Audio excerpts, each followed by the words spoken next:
प्रकृति ने तुम्हें शाकाहारी बनाकर भेजा है, मांसाहारी नहीं बनाया है। प्रकृति का नियम है, जो जैसा होता है उसे वैसा बना के भेजते हैं। जो मांसाहारी होते हैं उनके आगे के 4 दांत बड़े नुकीले हुआ करते हैं। अपने देखना, देखो घर जाके कैसे हैं दांत, शाकाहारियों जैसे हैं या मांसाहारियों जैसे हैं। मांसाहारी प्राणी जब पानी पीता है तो जीभ से चाट के पीता है, और शाकाहारी होता है वह चाट कर पानी नहीं पीता है, वह तो घूट घूट पानी पिया करता है। गाय पानी नहीं चाटती है, बकरी पानी नहीं चाटती है, हाथी पानी नहीं चाटता है, शेर चाट के पीता है, बिल्ली चाट के पीती है, कुत्ता चाट के पीता है। ये अंतर है एक शाकाहारी और मांसाहारी में। आप कैसे पानी पीते हैं बताइए, कैसे पीते हैं पानी? जीभ से चाट के या घूट घूट पिया करते हैं? तो आप शाकाहारी हैं। गाय कभी चाट के नहीं पीती पानी, भैंस नहीं पीती। शाकाहारी प्राणी जो भी होंगे वो चाट के पानी नहीं पीते हैं। मांसाहारियों के नाखून की बनावट अलग होती है, वह नुकीले होते हैं और घूम जाया करते। आपके नाखून तो ऐसे नहीं है ना, तो भगवान ने आपको मांसाहारी बनाया है या शाकाहारी बनाया है? जरा ईश्वर से जाके पूछना। मांसाहारी प्राणियों की आंखें रात के अंधेरे में लाल चमका करती हैं, शाकाहारी की नहीं चमका करती हैं। आपकी आंख अंधेरे में चमकती है या नहीं चमकती है? विचार करिए। प्रकृति ने आपको शाकाहारी बना करके भेजा हुआ है। एक बात याद रखना, मांसाहार करोगे तो मांसाहार में केवल मांस ही नहीं खाते हो, उनके संस्कार और पशुओं की पशुता का भी भक्षण कर जाया करते हो। यही बात है, जैसे जानवर बात बात पे झगड़ा कर लेते हैं, एक दूसरे को मारने को तैयार हो जाते हैं, जैसे जानवरों के पास कोई आचरण नाम की चीज नहीं होती है, वैसे ही देखना मांसाहारी बात बात पर झगड़े करते हैं, उनके पास भी आचरण और व्यवहार नाम की चीज, उत्तेजनाएं, क्रोध, तामसिक प्रवृत्ति मांसाहारियों की होती है। शाकाहारी कौन? शांत रहा करती है, विचारों में तामसिकता पैदा करता है मांसाहार। एक बात याद रखना, शाकाहारी पशु स्नान ना करे तो भी दुर्गंध नहीं आती, लेकिन मांसाहारियों के शरीर से दुर्गंध आया करती है, बदबू आया करती है। विचार करिए, गाय में बदबू नहीं आती है कभी, शेर में दुर्गंध आती है। एक क्रूर प्राणी है, सौम्य बनी। कभी देखना, शेर का मुंह देखकर किसी के अंदर करुणा नहीं आती है, लेकिन गौ माता को देख लो तो करुणा छलक छलक पड़ जाया करती है। गाय के चेहरे पर बड़ा फूलापन हुआ करता है, गाय के चेहरे पर ऐसा वात्सल्य टपका करता है, शेर पर नहीं टपकता है। याद रखना। राजन, तुमने 100 हंसों का मांस खाया है, आज उसका ये दुष्परिणाम है कि तुम्हें 100 बच्चों की लाश पे आंसू बहाना पड़ रहे हैं। ध्यान रखिए, तुमने भी तो किसी के बच्चे छीने थे, तुमने भी तो क्रूरता से धृतराष्ट्र ने कहा कि महाराज वो तो मेरे अनजान का कृत्य था, क्या अनजान के किए पापों की भी सजा मिलती है कि जानबूझकर किए पापों की सजा मिलती है? आदमी यही सोचता है कि जो पाप जानबूझ के किए जाते हैं उनका फल ज्यादा मिलता है। मैं पुलक सागर कहता हूं, कर्म तो कर्म है, चाहे बेहोशी में करो चाहे होश में करो, उनका फल तो प्राप्त। आप एक बात बताइए, बारामती के लोगों से मैं पूछ रहा हूं, किसी के घर आप गए, बैठने गए, और यदि उसने 2 गिलास रख दिए दूध के, एक में जहर मिला है और एक में नहीं मिला है, आपको नहीं मालूम किसमें जहर है किसमें नहीं है, और आप जहर वाला गिलास पी गए, फल मिलेगा या नहीं मिलेगा? बोलिए, क्यों? आपने जानबूझ के थोड़ी पिया है, अनजाने में पिया है ना, फल प्राप्त होगा या नहीं होगा? ध्यान रखना, कर्म किसी को नहीं छोड़ा करते हैं। आप यदि अनजाने में इस प्लग में उंगली डाल दो, झटका लगेगा या नहीं लगेगा? नहीं, करंट को बोलना भाई वो तो अनजाने में हुआ, तो करंट क्यों लग रहा है मुझे? ध्यान रखिए, जानबूझ कर करो या अनजाने में, सजा तो प्राप्त जरूर। और एक बात याद रखना, जीवन में 90% पाप अनजाने नहीं हुआ करते हैं मेरे भाई, जानबूझ के कोई पाप नहीं किया। 10% पाप जानबूझ के होते हैं, 90% पाप अनजाने में होते हैं। तो आप इस गफलत में ना रहें कि अनजान में किए गए पापों की सजा नहीं मिलती है। यदि अनजान में कांटे पर पांव रख दो तो वो भी चुभता है मेरे भाई, और अनजाने में कोई अंगार हाथ में रख दे तो वो भी जलाने का काम किया करता है। अज्ञान में भी यदि पाप किए हैं फल जरूर प्राप्त होगा। धृतराष्ट्र की आंखों से आंसू आने लगे। बोले हे माधव, ये तो बताओ कि मैं अंधा क्यों हो गया? राजघराने में पैदा हुआ, मेरी आंखों में रोशनी क्यों नहीं है? मैं इस वंश में, इस कुरु वंश में ऐसा राजा क्यों बना कि सिर पर ताज भी था लेकिन मैं देख नहीं सकता था? कृष्ण ने कहा इसके भी जिम्मेदार तुम ही हो, क्योंकि जब वो रसोइया मांस खिलाते रहा तो तुम अंधे बनकर के खाते रहे। तुमने ये भी नहीं पूछा कि ये क्या है, क्या बना रहा है। तुम रंग और स्वाद में डूब गए थे। आंखें होने के बाद भी तुमने आंखों से देखा नहीं। तो कर्म ने कहा कि जब आंखें होकर भी उपयोग नहीं करता है तो अगले जन्म में से अंधे की पर्याय में पैदा। ध्यान रखिए, समझिए कर्म प्रकृतियों को। होते हुए भी आप नजरअंदाज कर रहे हैं तो आपको आंखें दोबारा मिलने वाली, इसलिए धृतराष्ट्र तुम अंधे हुए। बोली द्रौपदी की तो आंखें हैं, ये पट्टी बांध कर क्यों बैठी है? बोले इसलिए इसका भी कर्म है। वो जो हंसों का मांस खिलाते रहा वो रसोईया कोई और नहीं, ये द्रौपदी ही है जो इनाम के लालच में तुम्हें हंस के बच्चे खिलाते रहा। आंखें होकर भी इसने अनदेखा किया, इसलिए आंख होकर भी आंखों में पट्टी बांधने को मजबूर हो गई। अब विचार करिए, रोशनी होकर भी दुनिया नहीं देख पाई गांधारी, ये तुम्हारे ही कर्मों का फल हुआ करता है। मान्यवर ध्यान रखिए, किसी से डरो या ना डरो, मैं तो आपसे निवेदन कर रहा हूं, तुम लोग मराठा हो, महाराष्ट्र में रहने वाले लोग हो, तुम लोग वो व्यक्ति हो बारामती में रहने वालों, बहुत शूरवीर हो। ध्यान रखना, तुम किसी से नहीं डरते।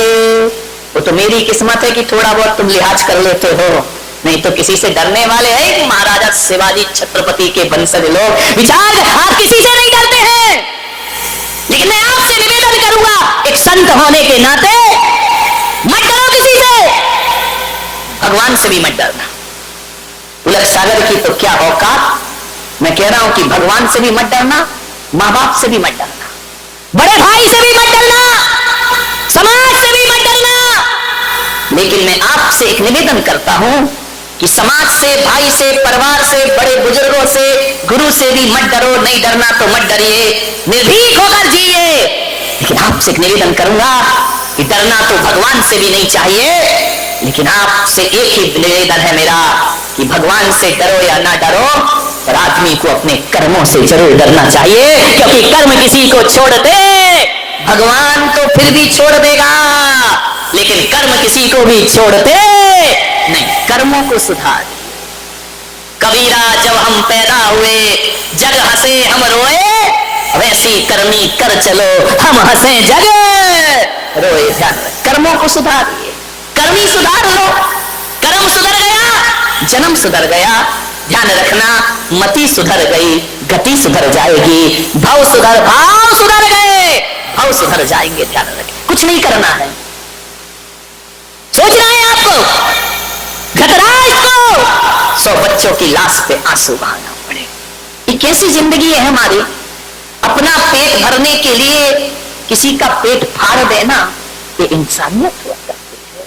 विचार करिए, अपना जीवन जीने के लिए गला बिठाएगा तो अपना जीवन जीने के लिए दूसरों की जिंदगी उजाड़ देना, ये कैसी मानविकता है? हम तो वो लोग हैं जो दूसरों के लिए अपने जीवन का बलिदान कर दिया करते हैं। महात्मा बुद्ध जब जा रहे थे जंगल से, एक शेरनी हिरनी का शिकार कर रही थी। महात्मा बुद्ध ने कहा ठहरो, ये मत करो। बोले ये मेरा भोजन है। महात्मा बुद्ध ने कहा ऐसा मत करो, पिछले जन्म में किया था तो शेर की पर्याय मिली है, इस जन्म को सुधार ले। शेरनी से कहा, उसने कहा कि मैं क्या करूं? बोले हिरनी को छोड़, मुझे भूख लगी है। महात्मा बुद्ध ने अपना हाथ शेरनी के मुंह में दे दिया, तुझे भूख मिटाना है तो मुझे खा के भूख मिटा ले, लेकिन उस बकरी को, उस हिरनी को छोड़ दे। कहते हैं जैसे ही महात्मा बुद्ध ने अपना हाथ शेरनी के मुंह में दिया, शेरनी मुंह फेर लिया करती है कि मैं हिंदुस्तान की और पशुओं की संस्कृति जानती हूँ, हम साधुओं का भक्षण नहीं किया करते हैं। ध्यान रखिए, एक जानवर में इतनी अकल होती है, कि पूंछ वाला इतना समझदार है कि मूंछ वाले को क्या हो गया है, ध्यान रखिए, इसको अकल ही नहीं आती है। पूंछ वाला सुधर रहा है, विचार करना है। मुझे कुछ दिन पहले कुरान मजीद भेंट की गई इस बारामती में, मैंने उसका पहला पेज पढ़ा और उसी में एक शब्द आया जो मेरे भीतर को आंदोलित कर गया। पहली लाइन लिखी है कि इस जगत का कोई भगवान है तो अल्लाह है, खुदा ही भगवान है, दूसरा कोई भगवान इस जगत में नहीं है। मैंने पढ़ा, क्या आपत्ति इसमें, अपने को कोई आपत्ति नहीं, लेकिन आगे की लाइन लिखी कि अल्लाह सब पे रहम करता है। वो लाइन पढ़ के मेरी निगाहें रुक गई कि कुरान मजीद, कुरान शरीफ में कहा है कि अल्लाह सब पे रहम करता है। कुरान की किसी भी आयत में ये नहीं लिखा, आयतों में, कि कुरान अल्लाह केवल मुसलमान पे रहम करता है, ये कहीं नहीं कहा। उसमें तो ये लिखा अल्लाह सब पे रहम करता है, खुदा सब पे रहम करता है, सब पे दया करता है, केवल मुसलमान पे दया करता है। ये तो कुरान की किसी भी आयतों में नहीं लिखा हुआ है, ध्यान रखिए। मैंने पूरा पढ़ते गया, मैंने कहा पढ़ो तो इसमें लिखा क्या है। हर जगह लिखा है रहम करो, रहमो परवरदिगार, सब पर रहम करिए। और जो आदमी रहम नहीं करेगा, कयामत के समय खुदा आएगा, नेकी करने वालों को जन्नत में भेजेगा और बदी करने वालों को दोजख में जाकर के पटक दिया।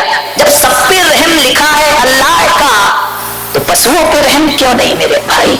प्रश्न तो मेरा यहां खड़ा हो जाता है। पशु पक्षियों पर बेरहमी क्यों? तीर्थंकर प्रत्येक प्राणी पे करुणा करते हैं।